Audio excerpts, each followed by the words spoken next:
तो चलो फिर अब हम लोग है कंटिन्यू करने जा रहे हैं प्रोबेबिलिटी की लास्ट एक्सरसाइज।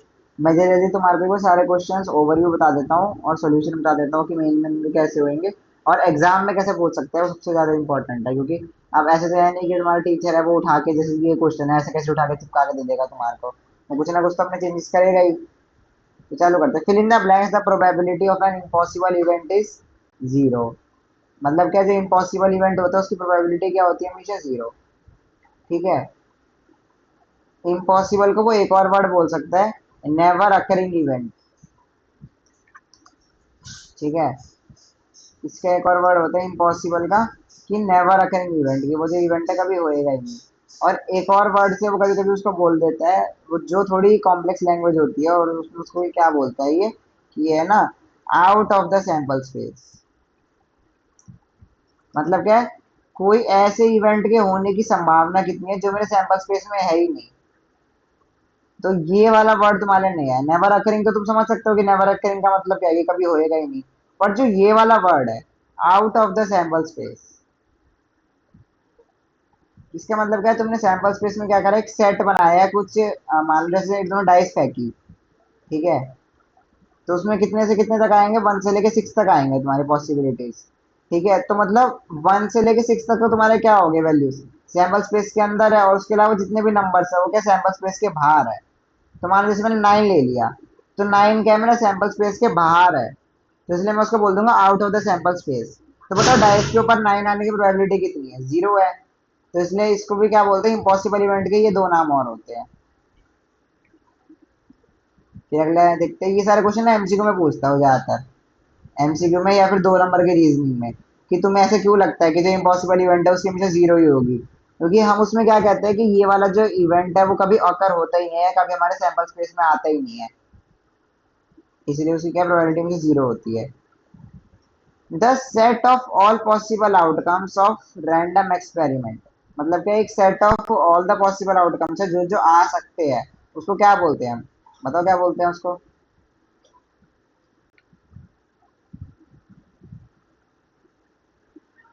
उसको हम बोलते हैं सैंपल स्पेस। वो सारे आउटकम जो पॉसिबल है कि ये भी आ सकता है ये भी आ सकता है, हमने क्या करा, उन सभी पॉसिबल आउटकम से क्या कर लिया, एक सेट बना लिया। तो उस सेट का नाम क्या देते हैं हम, sample space. The probability of an event that is certain to happen, certain to happen का मतलब क्या होता है कि इसकी पॉसिबिलिटी है कि ये तो होएगा ही होएगा। तो सर्टेन बोले वो तुम्हारे को है, या एक और वर्ड बोलता है श्योर इवेंट। तो इसमें इन दोनों की पॉसिबिलिटी कितनी होती है, श्योर इवेंट की या सर्टेन इवेंट की।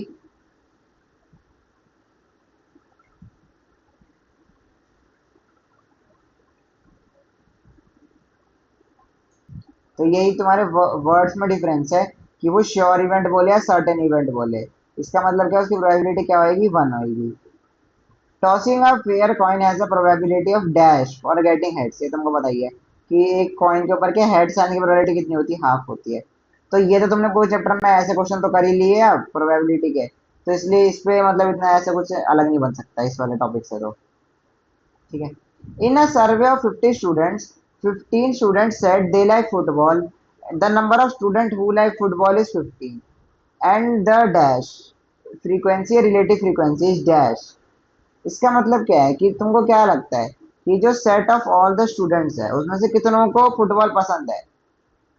तो इन्होंने क्या बोल दिया कि 50 स्टूडेंट्स में से क्या है, 15 ने बोला कि उनको क्या पसंद है, फुटबॉल है।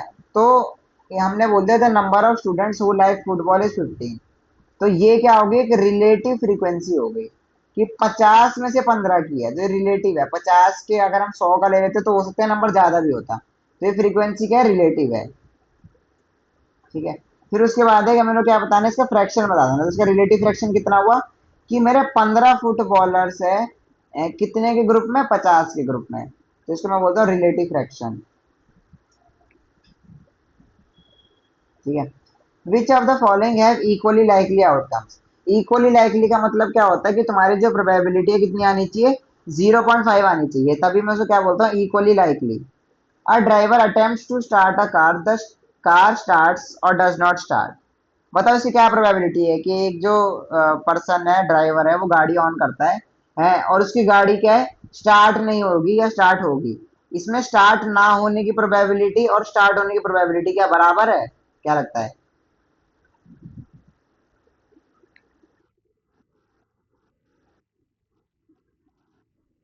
हाँ, क्योंकि इसमें क्या है, यूजुअली जो कार है वो स्टार्ट होती है। तो मैं क्या कह सकता हूँ, जो कार स्टार्ट होना वो क्या मोर लाइकली है। तो इसका मतलब क्या होता है, मोर लाइकली का मैंने कितना मतलब बताया था कि प्रोबेबिलिटी कितनी होती है, 0.5 से ऊपर, या मोटा मोटा लगाऊं तो 0.75। और ना स्टार्ट होने की प्रोबेबिलिटी कितनी होती है, 0.25, मतलब लेस लाइकली। तो इसलिए ये क्या, ये वाला मेरा नहीं है इक्वली लाइकली। ये ऐसा कैसे एमसीक्यू में पूछ सकता है, जैसे ये वाला क्वेश्चन है ना, ऐसे ही कि तुम्हारे को कुछ स्टेटमेंट दे देगा और फिर बोलेगा इनमें से कौन कौन सी इक्वली लाइकली है, कौन कौन सी नॉट इक्वली लाइकली है। ठीक है, tossing of fair coin once, तो ये मेरा लाइकली है कि हेड भी आ सकता है, टेल भी आ सकता है, 0.5 की है। Rolling of fair six sided dice, अब अगर मैंने डाइस फेंकी तो हर नंबर आने की प्रोबेबिलिटी कितनी है, 1/6। तो इसलिए ये क्या है, मेरा इक्वली लाइकली नहीं है, क्योंकि मेरे को प्रोबेबिलिटी कितनी चाहिए, 0.5 या 1/2। Choosing a marble randomly from a bag that contain 3 red and 7 blue, अब उसमें क्या, 3 रेड है और 7 ब्लू है। तो रेड आने की प्रोबेबिलिटी कितनी हो जाएगी, 3/10। और ब्लू आने की प्रोबेबिलिटी कितनी हो जाएगी, 7/10। 3 रेड की आने की प्रोबेबिलिटी है टोटल कितनी है मेरे पास, 10। और ब्लू आने की कितनी है, 7/10। तो इन दोनों की प्रोबेबिलिटी भी क्या है, अलग अलग है, मतलब 0.5 नहीं है, इक्वली लाइकली नहीं है, मतलब ये भी। अब बेबी और is born, it is girl और बॉय, अगला क्या है कि एक क्या है, बेबी बॉर्न हुआ है तो उसकी प्रोबेबिलिटी बतानी है कि वो गर्ल है या बॉय है। तो ये पॉसिबिलिटी है कि हाँ वो गर्ल भी हो सकता है, बॉय भी हो सकता है, दोनों की इक्वल पॉसिबिलिटी है। इसमें ऐसा कोई अलग चीज नहीं है। ठीक है, ये वाला क्वेश्चन समझ आया क्या, थर्ड वाला? ये एमसीक्यू में पूछ सकता है। चलो ये वाला, right the sample space and calculate the probability based on the given information. Two coins are tossed at same time. What is the probability of getting at least one head? अब ये एक बढ़िया वर्ड आ गया, at least. ये word सुना है तुमने कभी, एटलीस्ट? एटलीस्ट का मतलब क्या होता है? हाँ, तो प्रोबेबिलिटी में क्या होते हैं, जो तुम्हारे सबसे ज्यादा सोचने वाले क्वेश्चन बनते हैं ना, उसमें कहीं ना कहीं ये दो वर्ड दिए होते हैं। या तो वो बोलेगा एटलीस्ट, या वो बोलेगा एट मोस्ट। ठीक है, एट लीस्ट या एट मोस्ट। एट लीस्ट का हिंदी में मतलब क्या होता है, कम से कम। मतलब कि कम से कम इतना तो होना ही चाहिए, ज्यादा हो तो हमको मतलब नहीं है, इससे कम नहीं होना चाहिए। तो एटलीस्ट का मतलब क्या होता है, कम से कम इतना। ठीक है, और एट मोस्ट का मतलब क्या होता है, ज्यादा से ज्यादा, मतलब इससे ज्यादा नहीं होना चाहिए। कम होगा तो चलेगा, बस ज्यादा नहीं होना चाहिए। सबसे बढ़िया एग्जांपल इसका क्या है, कि मान लो क्या है कि तुम्हारी जो मम्मी है वो बोलती है कि तुम्हारे को अगर पेन खरीद के लाना है, तो एटलीस्ट तुम्हारी जेब में कितने हैं, 5 रुपए होने चाहिए। 5 से ज्यादा रुपए हो तो भी तुम पेन खरीद के ला सकते हो, पर अगर 5 से कम रुपए होंगे तो क्या है, तुम्हारे उसमें पेन नहीं आएगा, तो तुम पेन नहीं खरीद पाओगे।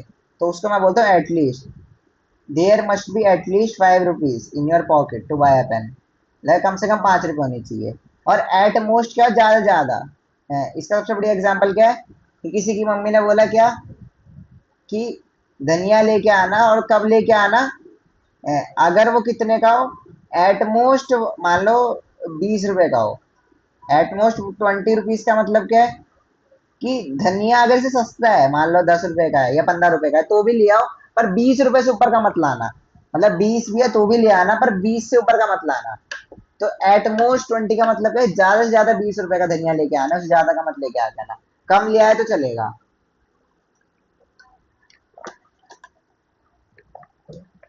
ये दोनों समझ आए वर्ड्स का मतलब, क्योंकि प्रोबेबिलिटी में यही क्वेश्चन फंसता है बस, बाकी तो तुम कर ही लेते हो आसानी से। आया क्या? ठीक है, अब इसी के बेस पे क्या है, ये वाला question, two coins are tossed at same time, what is the probability of getting at least one head? तो पहले हम सैंपल स्पेस बनाते हैं, अगर मैंने दो कॉइन उछाले तो उसका सैंपल स्पेस क्या बनेगा, तो वो बनेगा एस इज इक्वल्स टू, क्या क्या वैल्यूज आएगी, मैंने दो कॉइन उछाली तो एक मेरी हेडेड आ सकती है, और क्या आ सकती है, हेड टेल आ सकती है, और क्या आ सकती है? टेल हेड आ सकती है। और क्या आ सकती है? टेल टेल आ सकती है। इसके अलावा है कुछ पॉसिबिलिटी? इन चार के अलावा नहीं है। तो अब उसने मेरे को क्वेश्चन में क्या बोला है? क्वेश्चन में उसने मेरे को बोला है कितने चाहिए उसको? एटलीस्ट वन हेड, मतलब कम से कम एक हेड होना चाहिए। उससे ज्यादा है तो कोई बात नहीं, पर कम से कम एक तो होना ही चाहिए। तो क्या इसमें मेरा कम से कम एक हेड है? हाँ, तो इसमें दो हेड है मेरे। तो एटलीस्ट वन को सेटिस्फाई कर रहा है ये। इसमें भी मेरा एक हेड है, तो ये भी एटलीस्ट वन को सेटिस्फाई कर रहा है। इसमें भी एक हेड है, तो ये भी एटलीस्ट वन को सेटिस्फाई कर रहा है। तो प्रोबेबिलिटी क्या? Probability of at least one head कितनी आई? कितनी आई आंसर बताओ।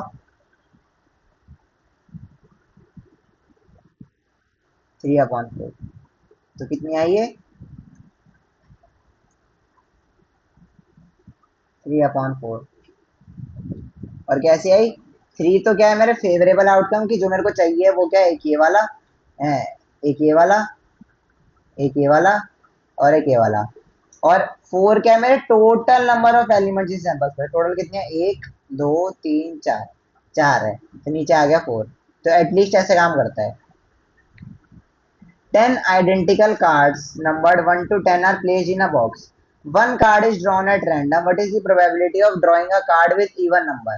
मतलब उसने क्या करा है, एक से लेके 10 तक नंबरिंग करके कार्ड डाल दिए किसके अंदर? एक बॉक्स के अंदर। और फिर बोला कि मेरे को प्रोबेबिलिटी बताओ कि इवन नंबर आए। तो इस वाले क्वेश्चन मेरा सैंपल स्पेस क्या बनेगा कि अगर मैंने बैग में हाथ डाला तो मैं क्या क्या वैल्यू निकल सकती है? वन निकल सकता है, टू निकल सकता है, थ्री निकल सकता है, फोर निकल सकता है, five, six, seven, eight, nine और 10। ये सब निकल सकता है। इसमें से उसने क्या बोला है कि मैं कब मानूंगा कि मेरे लिए आउटकम फेवरेबल है? जब मेरा कैसा नंबर है? इवन नंबर है। तो इसमें से इवन कौन कौन से है? टू। इवन कौन कौन से है मेरे? टू, फोर, सिक्स, एट और 10। मेरे कितने नंबर है? पांच नंबर है। और टोटल मेरे पास कितने हैं? तीन, तीन, छह, तीन, नौ और एक 10। टोटल मेरे पास है 10। तो प्रोबेबिलिटी ऑफ इवन नंबर कितना आया? ऑफ इवन नंबर ये आया मेरा, मेरे फेवरेबल कितने हैं? पांच। ठीक है। और टोटल सैंपल स्पेस में कितनी वैल्यूज है? 10। तो ये कितना है? 5/10। तो 5/10 क्या आपस में कट सकता है? तो हमको क्या करना होता है? हमेशा सबसे मिनिमम फ्रैक्शन में लेके जाना होता है। तो इसका मिनिमम फ्रैक्शन कितना बनेगा 5/10 का? 1/2।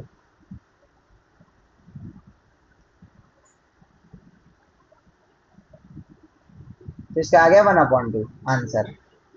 ये वाला है क्वेश्चन समझ में? ठीक है।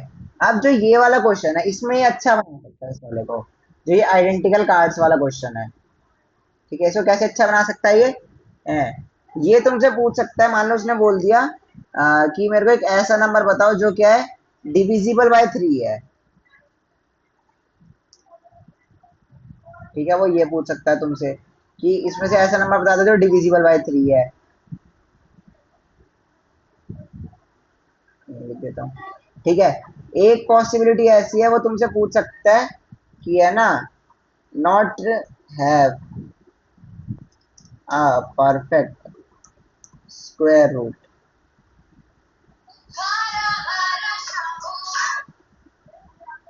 स्क्वायर रूट, एक मिनट मैं करता हूँ। तो नॉट परफेक्ट स्क्वायर रूट का मतलब क्या है कि इनका परफेक्ट स्क्वायर रूट नहीं होना चाहिए। ये जो नॉट वर्ड होता है ना, ये जो नॉट वर्ड होता है, जब भी तुम पेपर अपना क्वेश्चन पेपर पढ़ोगे ना, हमेशा क्या करना, मैथ्स के पेपर में या कहीं भी तुम पेपर देखते हो, एमसीक्यू भी देखते हो चाहे तो, जहां पे भी नॉट लिखा हो ना, पेंसिल लेना और उसको ऐसे करके दाग दाग कर लेना। इससे क्या होता है ना कि तुम पेपर में जब भी आंसर चेक कर रहे होते हो ना, तुमको ये पता लग जाएगा कि इस क्वेश्चन में मेरे से बोला है जो परफेक्ट स्क्वायर नहीं हो, या उस क्वेश्चन में जो भी है नॉट वाले वो नहीं होने चाहिए। तो इससे क्या, बाई चांस पेपर में बच्चे क्या करते हैं, एमसीक्यू में सही वाले मार्क करके आए, जबकि कौन से मार्क करने हैं? गलत वाले। तो बताओ, वन का square root, under root one की वैल्यू होती है परफेक्ट, होती है। अंडर रूट की परफेक्ट क्या होती है? वन होती है। तो ये मेरे लिस्ट में नहीं आना चाहिए, लिस्ट में। ठीक है। अब अंडर रूट टू होता है। अंडर रूट टू तो क्या है मेरा? 1.414, और आगे क्या है, चलता रहता है इन्फाइनाइटली। तो इसका क्या है, परफेक्ट स्क्वायर रूट नहीं मिला मेरे को कोई भी। ये तो क्या है, नॉन टर्मिनेटिंग हो गया, तो ये क्या चलता रहेगा चलता रहेगा चलता रहेगा। ठीक है, तो इसलिए क्या है, 2 में ले सकता हूँ। अब अंडर रूट 3 देखते हैं। अंडर रूट 3 क्या होता है मेरा, 1.732 डॉट डॉट डॉट डॉट, उसके आगे चलता रहता है। तो वो भी क्या है मेरा, नॉन टर्मिनेटिंग। अब मैं 4 देखता हूँ। अंडर रूट 4 की वैल्यू कितनी होती है, अंडर रूट 4 होता है मेरा 2 के बराबर। तो ये कैसे है, मेरा परफेक्ट स्क्वायर रूट है, पर मुझे कौन सा चाहिए, not a perfect square root, तो इसलिए मैं 4 को नहीं ले सकता। अगला हो गया 5। अंडर रूट 5 होता है, ये भी मेरा नॉन टर्मिनेटिंग होता है, तो अंडर रूट 5 भी ले सकता हूँ मैं। अंडर रूट 6 है, ये भी मेरा नॉन टर्मिनेटिंग होता है। अंडर रूट 7 भी, अंडर रूट 8 भी। 9 मेरा टर्मिनेटिंग होता है, क्योंकि अंडर रूट 9 की वैल्यू होती है मेरी, अंडर रूट 9 की वैल्यू होती है मेरी 3। तो इसलिए क्या अंडर रूट 9 भी क्या है मेरा, टर्मिनेटिंग है। और अंडर रूट 10 होता है मेरा कितना, under root 5 into under root 2, तो ये भी कैसा हो गया मेरा, नॉन टर्मिनेटिंग। तो टोटल कितने हो गए मेरे, not a perfect square root वाले, काउंट करके बताओ।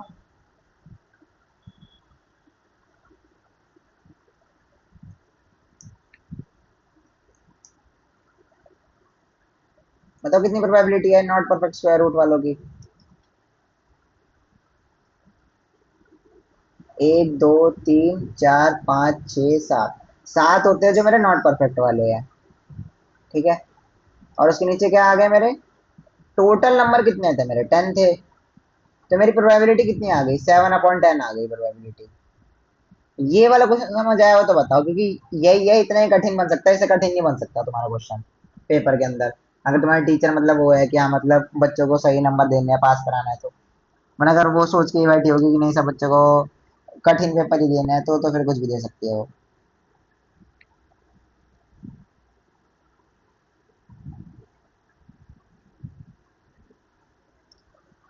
बताइए, वाला समझ आया क्या। ठीक है, तो अब अगले क्वेश्चन चलते हैं। A die is rolled once, what is the probability of getting a number greater than 4। इसका मतलब क्या है, नंबर क्या है, 4 से बड़ा आना चाहिए। इनमें दो वर्ड हो सकते हैं, एक तो है ग्रेटर देन 4 और एक है ग्रेटर देन इक्वल टू 4। ठीक है, आप दोनों में फर्क समझो। ग्रेटर देन इक्वल टू 4 का मतलब क्या है कि 4 से बड़ा भी हो सकता है और 4 खुद भी हो सकता है। पर ग्रेटर देन 4 का मतलब क्या है कि 4 से बड़ा ही होना चाहिए, 4 भी हो तो भी मैं एक्सेप्ट नहीं करूंगा, 4 से बड़ा ही होना चाहिए। तो इसमें बस इन्हें बोला ग्रेटर देन 4, तो ग्रेटर देन 4 कैसे निकालते हैं हम, बस जो भी मेरे नंबर है डाई पे आ सकते हैं। डाई पे कौन कौन से आ सकते हैं, मैं उसको सैंपल स्पेस बना देता हूँ। 1 से लेके 6 तक ही आएंगे।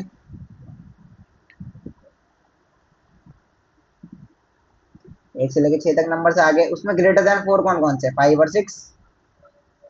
तो मेरी प्रोबेबिलिटी ग्रेटर देन 4 ही कितनी आ गई, बताओ।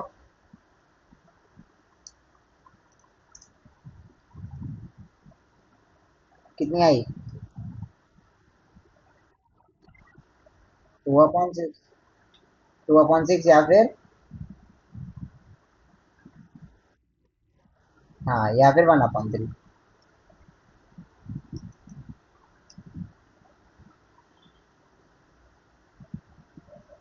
2/6 या फिर कितना, 1/3।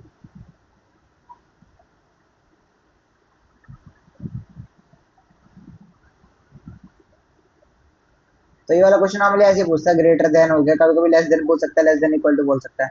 तो इसमें इतना वो है चेंजेस नहीं करता डाइस के अंदर। ठीक है, अब bag contain 3 red balls, 2 blue balls and 1 green ball. मतलब क्या, 3 रेड है, 2 ब्लू है और 1 ग्रीन है। 1 ball is picked at random, what is probability that it is not red. मतलब मुझे क्या प्रोबेबिलिटी बतानी है कि वो क्या हो, रेड ना हो। तो रेड ना हो वाली कौन कौन सी बॉल है, 2 ब्लू है और 1 ग्रीन है। तो मेरे लिए फेवरेबल कितने हो गए, 3।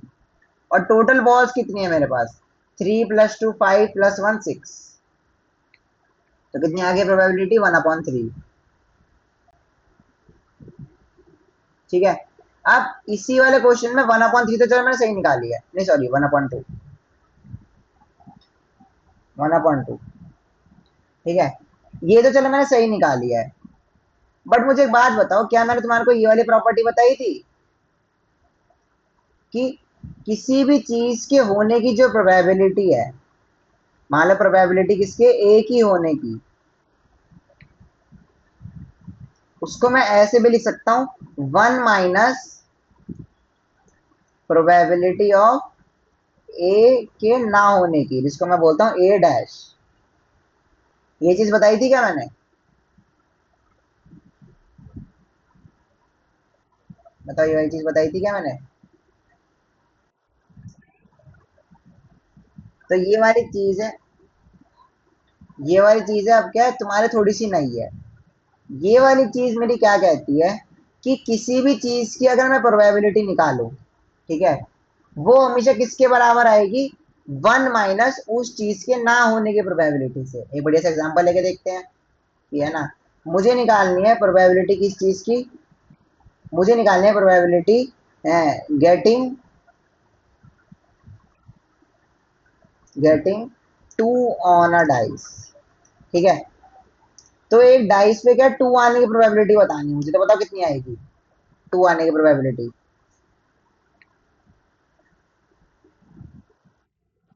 1/6, ठीक है। अब चलो मैं निकालता हूं probability of getting not 2 on a dice. Probability of getting off, रुक जाओ, probability of not getting 2 on a dice. ये बताओ, दो ना आने की प्रोबेबिलिटी कितनी है?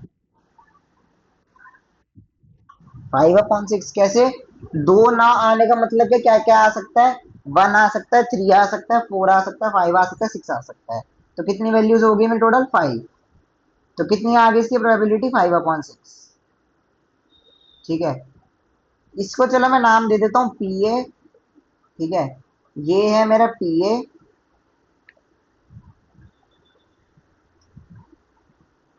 ठीक है। और ये नीचे वाला क्या है मेरा? P A dash.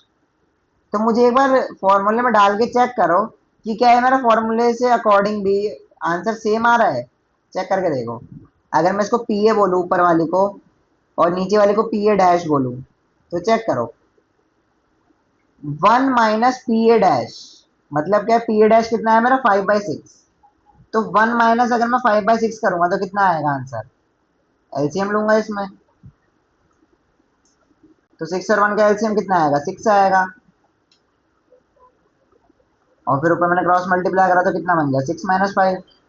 तो 6 - 5 कितना आता है? 1 आता है। तो कितना बन गया मेरा? 1/6, ठीक है। ये चीज समझ आई?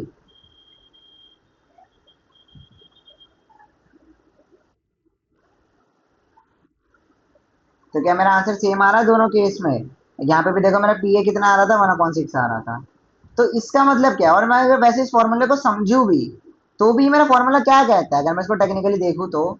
अगर बस मैं थोड़ा रीअरेंज कर देता हूँ, मैंने लिख दिया पी ए प्लस क्या? पी ए डैश किसके बराबर आना चाहिए मेरा? 1 के। क्या लगता है ये चीज पढ़ने में सही लग रही है? मतलब क्या है? किसी चीज के होने की प्रोबेबिलिटी, ये चीज बता दी कि चीज के होने की प्रोबेबिलिटी प्लस उस चीज के ना होने की प्रोबेबिलिटी। अगर मैं दोनों प्रोबेबिलिटी को प्लस कर दूं तो मेरा आंसर हमेशा 1 आना चाहिए। क्यों? या तो ये चीज होगी या तो ये चीज नहीं होगी। तो होने की प्रोबेबिलिटी प्लस ना होने की प्रोबेबिलिटी, तो मेरी टोटल प्रोबेबिलिटी कितनी बन गई? 1 हो गई। सही बन रहा फॉर्मूले के अकॉर्डिंग ये चीज, कि या तो मेरे उस पर मान लो कॉइन के ऊपर हेड आएगा, उसकी प्रोबेबिलिटी कितनी है? 1/2। और हेड नहीं आएगा, उसकी प्रोबेबिलिटी कितनी है? 1/2।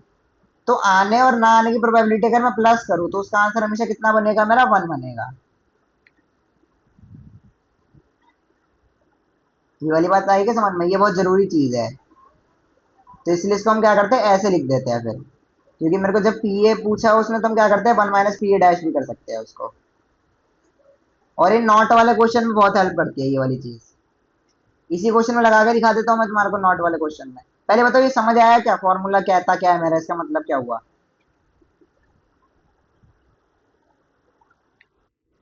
ठीक है। तो अब मैं इसमें लगा के देख लेता हूँ। अब bag contain 3 red, 2 blue and 1 green. One ball is picked at random, what is probability that it is not red? Not red का मतलब क्या है? मान लो कि मैंने एक इवेंट मान लिया ए, ठीक है, मैंने एक इवेंट बोल दिया ए है, और वो ए में क्या है मेरा, मान लो getting getting a red ball, ठीक है। तो ए डैश क्या हो गया? ए डैश हो गया मेरा not getting a red ball. यही हुआ ना, ए डैश का मतलब होता है जस्ट उसका उल्टा जो ऊपर लिखा हुआ है।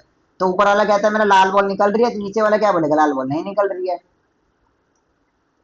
Not getting a red ball, ठीक है। तो अब उसने मेरे से प्रोबेबिलिटी किस चीज की पूछी है? उसने मेरे से पूछी है कि मेरे को पी ए डैश बता दो कितना आएगा, पी ए डैश। उसने मेरे से पूछा है ये क्या आएगा।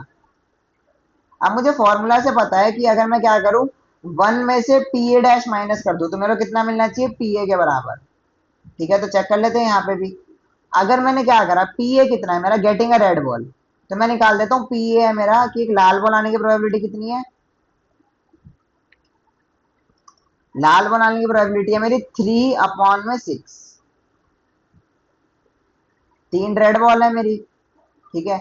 और टोटल नंबर ऑफ बॉल कितनी है मेरी? 6। तो इसमें क्या हो गया, रेड आने की प्रोबेबिलिटी कितनी होगी? 1/2, ठीक है। और मुझे ये वाला फॉर्मूला पता है कि पी ए और पी डैश को मैं प्लस करूंगा तो मेरा आंसर 1 आना चाहिए। तो अगर मैं 1 में से 1/2 माइनस करूंगा तो मेरा पी ए डैश आ जाना चाहिए। तो मेरा पी ए डैश कितना आया फाइनली? मेरा पी ए डैश आ गया 1 - 1/2। तो मेरा पी ए डैश कितना बन गया? 1/2।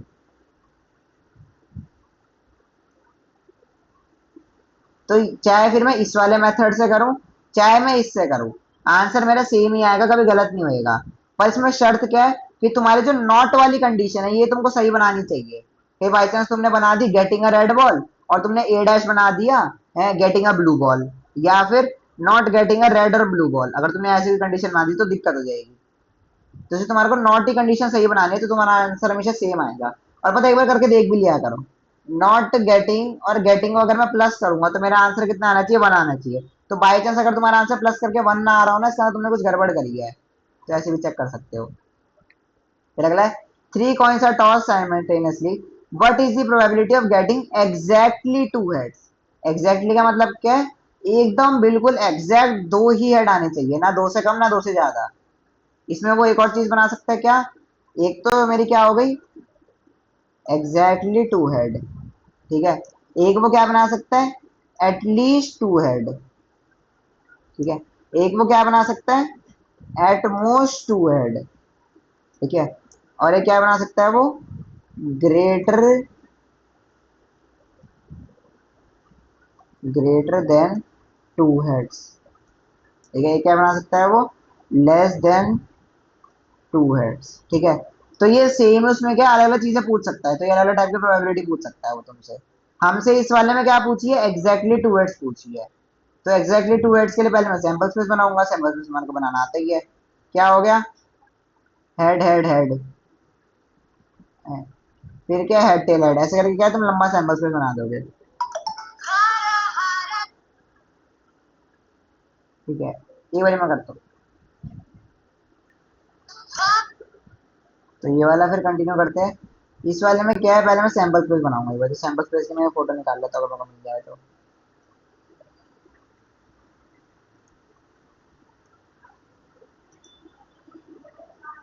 जितना लिखा नहीं जाएगा एक लाइन में बार बार, मैं एक बार निकाल ही देता हूँ।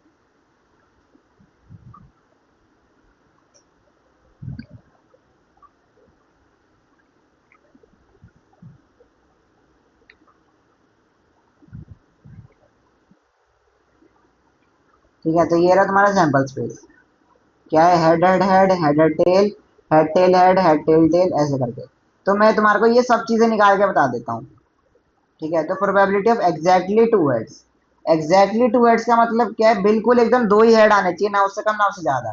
तो एग्जैक्टली दो इसमें है, एग्जैक्टली दो इसमें है, इसमें एक है, इसमें दो है, तो ये आ सकता है। इसमें एक ही है, इसमें एक ही है, इसमें कोई भी नहीं है। तो इसकी प्रोबेबिलिटी कितनी है, 3 में कितना, 8, क्योंकि मेरे टोटल आउटकम्स कितने हैं, 4 और 4 8, टोटल नंबर ऑफ आउटकम्स कितने हैं, 8। तो इसकी कितनी है मेरी, 3/8, ये इसकी है 3/8। ये वाला समझ आया तो बताओ, फिर एटलीस्ट और एटमोस्ट वाले बताऊंगा। आ गया क्या?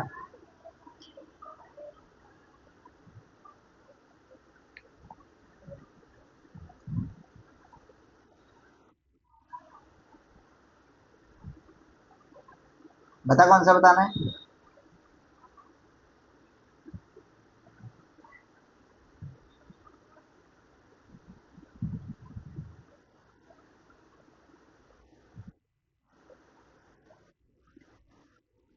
हाँ मैं ये वाला तो सारे कराऊंगा, ये वाला समझ आया, एग्जैक्टली 2 हेड्स वाला।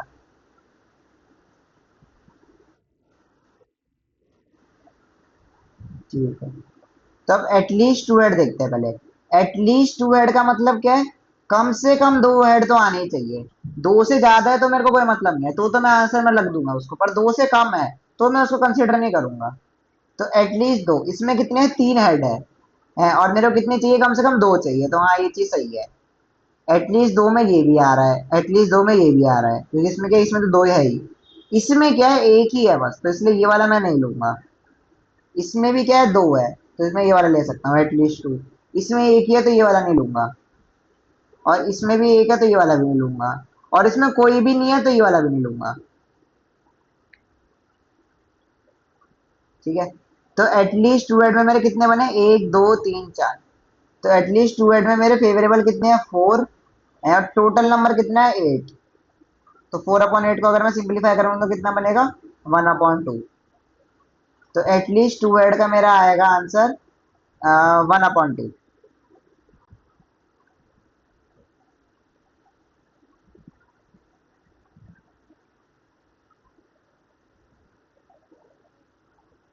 चलो आगे कंटिन्यू करते हैं।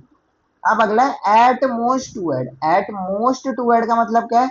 ज्यादा से ज्यादा दो ही हेड आने चाहिए, दो से कम आए तो कोई बात नहीं, पर दो से एक भी हेड ज्यादा नहीं होना चाहिए। तो देखो इसमें क्या है, 3 हेड है, तो दो से ज्यादा है ये, तो मैं नहीं ले सकता इसको। इसमें क्या है, 2 हेड है, तो ये मैं ले सकता हूँ।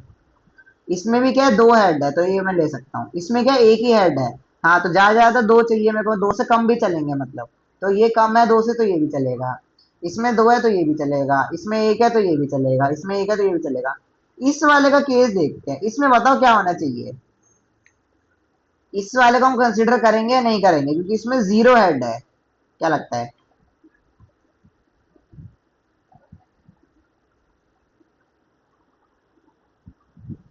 क्या लगता है, ये वाला हम कंसिडर करेंगे?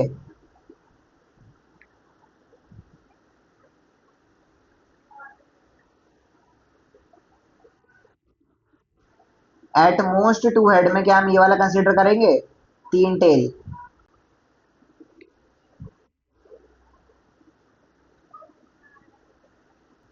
इस वाले में यही कैच है हमारा। उसने सबसे बढ़िया बात तुमको क्या पढ़नी है, एट मोस्ट 2 हेड मतलब क्या है? दो से ज्यादा नहीं चलेंगे, दो से कम हो तो चलेंगे। तो सोच के देखो, मैंने याद है एट मोस्ट मैंने कौन सा एग्जांपल बताया था तुम्हारे को? 20 रुपए का धनिया। तो सोचो दुकान वाले ने बाई चांस क्या करा, मैंने उसे तो एक और सब्जी ली थी, तो उसने मुझे क्या करा, फ्री में धनिया दे दिया। तो बताओ क्या लगता है, मम्मी मना कर देगी कि नहीं फ्री में धनिया नहीं लेके आना? क्या लगता है? नहीं करेंगे। हाँ। तो तीनों टी का मतलब क्या है, इसमें क्या है, 0 हेड है। 0 हेड क्या मेरा 2 से छोटी वैल्यू है? जीरो क्या मेरा 2 से छोटा है? क्या लगता है? क्या जीरो मेरा 2 से छोटा है?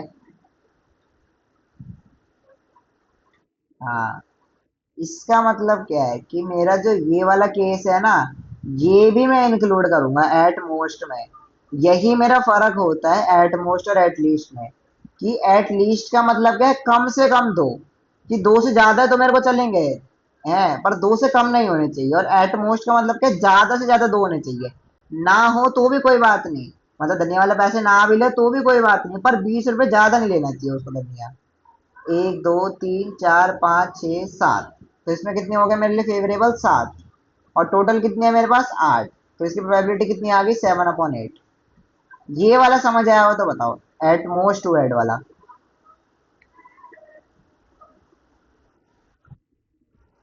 आ गया? चलो कंटिन्यू करते हैं फिर। अब बात आती है ग्रेटर देन टू हेड्स की। ग्रेटर देन टू हेड का मतलब क्या होता है? दो से ज्यादा हेड होनी चाहिए। दो से ज्यादा हेड किसमें है? इसमें दो से ज्यादा हेड है, हाँ है। इसमें दो से ज्यादा है, नहीं है। इसमें दो से ज्यादा है, नहीं है। लैंग्वेज पढ़ना सीखो। इसमें लिखा है ग्रेटर देन टू हेड्स। अगर इसमें लिखा होता ना greater than equal to two heads, अगर उसने, चलो एक और डाल देता हूँ, अगर बाई चांस में लिख देता वो ग्रेटर देन इक्वल टू दो हेड्स, तो मैं क्या करता? इसका मतलब क्या है कि उसके अंदर क्या है, दो से ज्यादा हो तो भी चलेगा और दो के बराबर हो तो भी चलेगा। पर इसमें क्या, सिर्फ ग्रेटर देन है। मतलब ये कैसा है, तुम्हारे पास ये वाला साइन लगा हुआ है बस, ग्रेटर देन टू। और ये वाला साइन क्या है, ग्रेटर देन और इक्वल टू टू।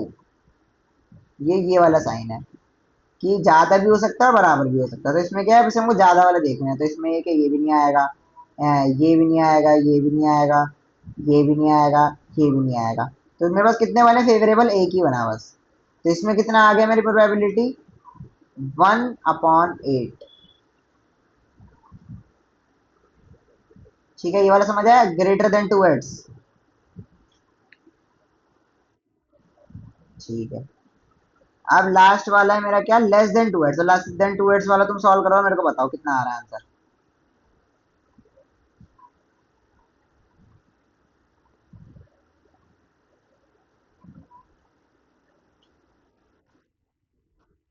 हाँ, लेस देन टू हेड्स वाला। तो लेस देन टू हेड्स वाले हमारा जो केस है, इसके अंदर हम कौन कौन से लेंगे? मतलब क्या है, दो से कम होने चाहिए, दो के बराबर भी नहीं चाहिए, दो से कम होने चाहिए। तो इसमें क्या है, एक हेड है तो ये वाला मैं ले सकता हूँ।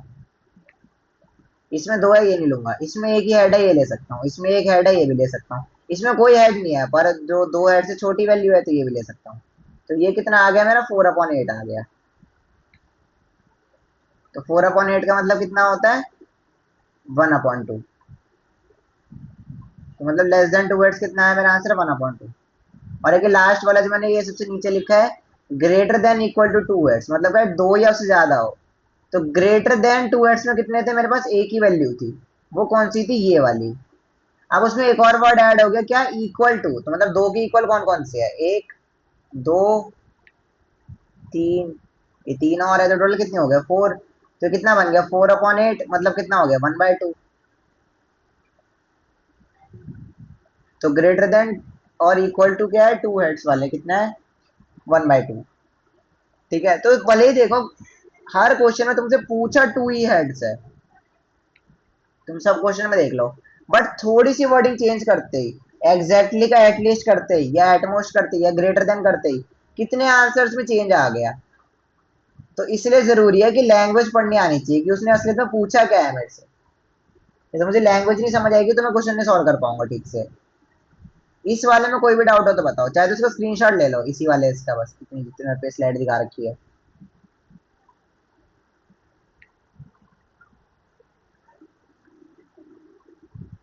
आ गया क्या?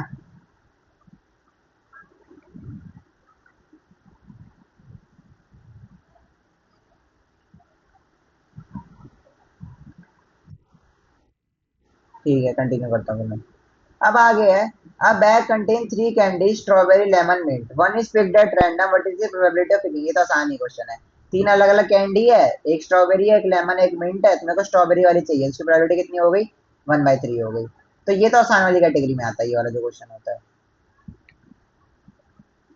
ठीक है, अब आगे देखते हैं, a child has two T shirt, एक रेड है और एक ब्लू है। उसके पास क्या है, तीन पैंट्स है, एक जीन्स है, एक खाकी है और एक शॉर्ट्स है। List all the possible combination outfit consist of one shirt and one pair of pants. Display your answer in table format. मतलब क्या है, इसने मुझे क्या बोला कि मेरे को किस फॉर्मेट में दिखाना है, टेबल फॉर्मेट में। तो टेबल फॉर्मेट पता कैसे बनता है हमारा, हम क्या करते हैं, एक हम ऐसे बना लेते हैं, टेबल के अंदर एक कॉलम बना लिया और एक रो बना ली।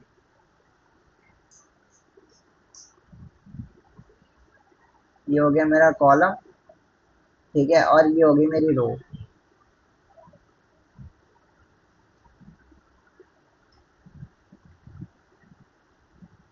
ये टेबल फॉर्मेट में मेरा कॉलम और रो दिखाता क्या है, ये मेरा दिखाता है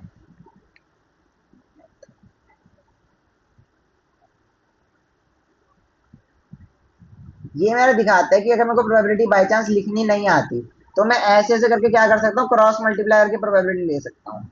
मैं लिख के भी दिखा देता हूँ। यहाँ मान लो, यहाँ मैंने लिख दिया शर्ट, शर्ट को ऐसे दिखा दे रहा हूँ, यहाँ लिख दिया मैंने शर्ट और यहाँ लिख दी मैंने पैंट्स। ठीक है, तो उसके बाद दो शर्ट कौन सी है, एक है उसके पास रेड और एक है उसके पास ब्लू। ठीक है, एक कॉलम और बनेगा।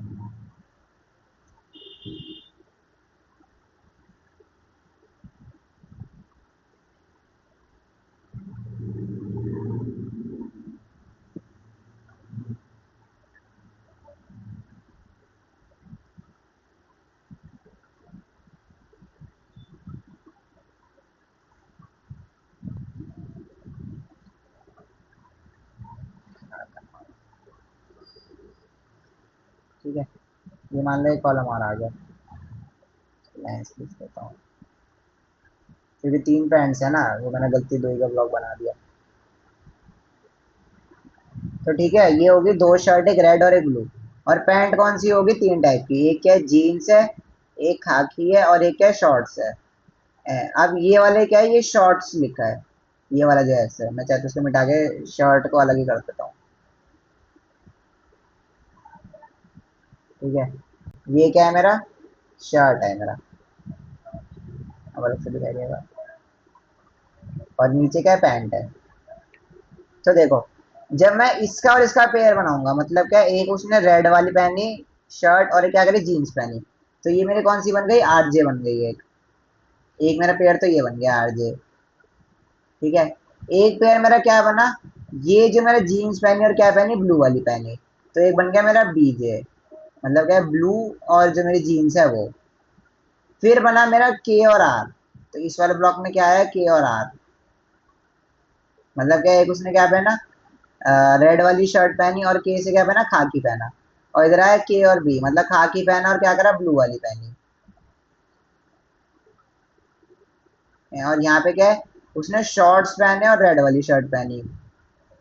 और यहाँ पे उसने क्या पहना, सॉरी, शर्ट पहनी, और शर्ट बोल रहा हूँ, शॉर्ट्स पहनी और ब्लू वाली टी शर्ट पहनी, शर्ट पहनी, चलो। तो ये बन गया इसका टेबल रिप्रेजेंटेशन। तो इसको बोलते हैं टेबल रिप्रेजेंट, कि हमने क्या करा, टेबल के फॉर्म में दिखा दिया सब कुछ। ये ऐसे में टेबल रिप्रेजेंटेशन कैसे करते हैं। इसका वो तुम्हारे को वो भी दे सकता था कि मेरे को इसका वो बना के दिखाओ, ट्री डायग्राम। ट्री डायग्राम कैसे बनता है, फर्स्ट सर्कल तो मैं खाली रखता हूँ हमेशा। तो पहले मान लो मैंने क्या बनाया, शर्ट बना दिया, तो दो शर्ट कौन सी है मेरे पास, एक रेड है, ठीक है, और एक ब्लू है। अब रेड शर्ट के साथ वो कौन कौन सी पैंट पहन सकता है, एक तो वो जीन्स पहन सकता है, या वो खाकी पहन सकता है, या फिर वो शॉर्ट्स पहन सकता है, या फिर वो क्या, शॉर्ट्स पहन सकता है। और ब्लू के साथ भी मेरा यही है कि या तो वो जीन्स पहन सकता है, या खाकी पहन सकता है, या शॉर्ट्स पहन सकता है।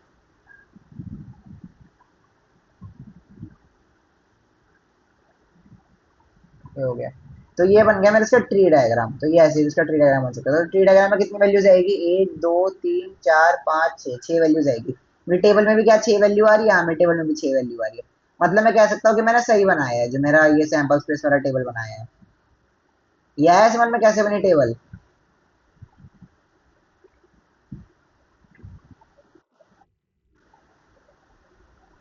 ठीक है, अगला है, a tyre company record distance before replacement in 1000 cases. मतलब क्या कर रहे हैं, टायर रिप्लेस होने से पहले वो कितना चला है, उसका क्या कर रहे हैं, वो 1000 ऐसे केसेस को चेक कर रही है। तो क्या, लेस देन 4000, 4000 से कम, 4000 किलोमीटर से कम चले हैं जो टायर, ऐसे कितने केस मिले उनको, 20 केस मिले। 9001 से लेके 14000 तक कितने केस मिले, 325। ऐसे 4001 से 9000 तक कितने मिले, 210। और मोर देन 14000 वाले कितने मिले, 445। तो मुझे प्रोबेबिलिटी बतानी है 4000 किलोमीटर वाले कितने हैं। लेस देन 4000, लेस देन 4000 का मतलब कितना, कितने मेरे पास टोटल 20 है। और वैसे मेरे पास सैंपल स्पेस में कितने केसेस थे, 1000। तो 20 अपॉन 1000 करूंगा, तो इसको मैं अगर डिवाइड करूंगा तो कितने बनेंगे, इसको डिवाइड करूंगा तो ये बन जाएगा मेरा 1/500। मतलब हर सॉरी 500 ही बनाना है, नहीं 50 बनाइए। 1/50 मतलब क्या है, हर 50 कार में से क्या है, एक कार ऐसी है जो 4000 किलोमीटर से कम चली है, तो ये उसकी प्रोबेबिलिटी हो गई। बिटवीन 4000 एंड 14000 मतलब क्या है, 4000 से लेके 14000 तक, मतलब ये वाली दोनों वैल्यू मिला के, ठीक है। तो दोनों वैल्यू मिला कितना हो गया, 210 और 325 को मैं प्लस करूंगा तो कितना बनेगा ये मेरा, 535। 535, इसको मैं डिवाइड करूंगा किससे, 1000 से, तो उसको भाई 5 से काटना है ना, और उसके बेस पे फिर उसका आंसर बता देना कितना आ रहा है। 5 से काटने तक वो कटे ना पूरा तब तक। मोर देन 14000 कितने हैं, 445। तो 445/1000, तो ये भी 5 से कट जाएगा, तो 5 से काट के फाइनल आंसर लिख देना। ये तो आसान क्वेश्चन था और ये आसान कैटेगरी में आता है ये वाला। ऐसे वाले जो तुम्हारे क्वेश्चन होते हैं ये वाले, जिसमें गाड़ी वाड़ी दे दे या ऐसे कोई बड़ा सा सिनेरियो वगैरह दे दे, ये आता है तुम्हारे केस स्टडी में, और ये आता है तुम्हारा 5 नंबर का क्वेश्चन इस चीज से रिलेटेड, केस स्टडी से। ये तुम्हारा 5 नंबर का क्वेश्चन बनता है।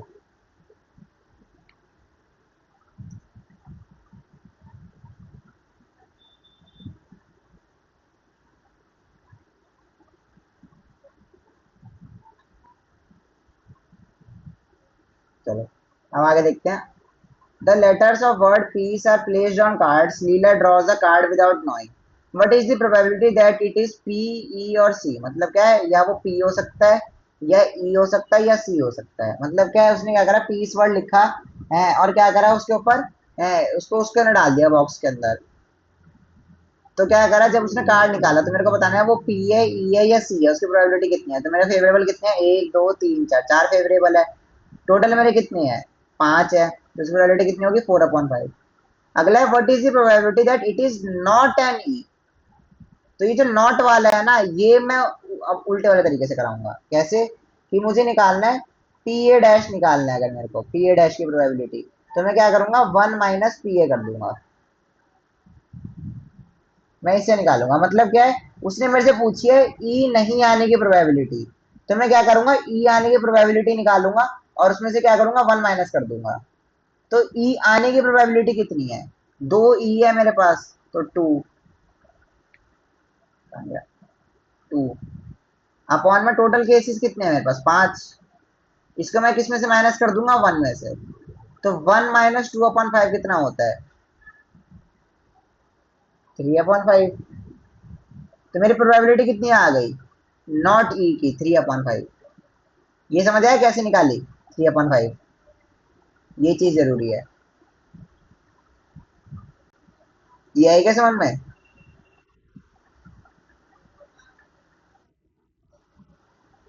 ठीक है, ठीक है। अब ये मैंने 8 तक करा दिए, इसके जो आगे क्वेश्चन है, ठीक है। अब मैं एक क्लास और लूंगा, उसके अंदर बता दूंगा ये 16 तक पूरे हैं। 8 तक हो गए तुम्हारे, अब बाकी के जो बच्चे 8 क्वेश्चन है वो अगली क्लास में बता दूंगा। तब तक तो मैं ना, जो मैंने जैसे ये वाले क्वेश्चन बताए इनकी प्रैक्टिस करते रहो, खासकर जो ये एटलीस्ट एटमोस्ट वाले होते हैं ये वाले, ठीक है। तो कोई डाउट है तो पूछ लो, वरना लीव कर दो।